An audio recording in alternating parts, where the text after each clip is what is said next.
High, তো চলো আজকে তোমাদের সাথে আমি কিছু নতুন শিখি। আজকে দেখতেই পাচ্ছ স্কিনটা কিন্তু খুব ডাল, সামনে কিন্তু পুজো।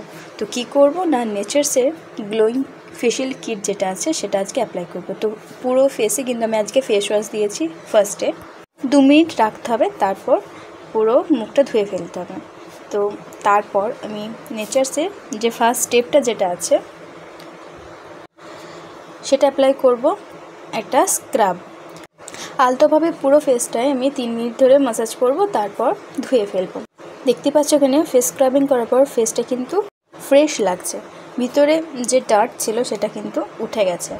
এরপর সেকেন্ড যেটা হলো ম্যাসাজ ক্রিম, এটা কিন্তু 15 মিনিট ধরে ভালো করে রিল্যাক্সভাবে ম্যাসাজ করতে হবে।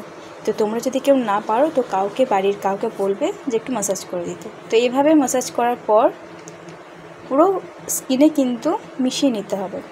তারপর থার্ড স্টেপ হলো একটা জেল, এটাও কিন্তু সেমভাবে 10 মিনিট ধরে ম্যাসাজ করে পুরো স্কিনের মধ্যে অ্যাবজর্ব করে নিতে হবে। দেখতে পাচ্ছ এখানে যেমনভাবে আমি করেছি।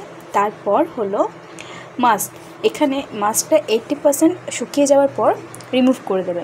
তো এখানে রেজাল্ট দেখতে পাচ্ছ। আর পুজোতে মেকআপ করো বা না করো, স্কিন কিন্তু গ্লো করবে। তো চলো এখানেই শেষ করলাম।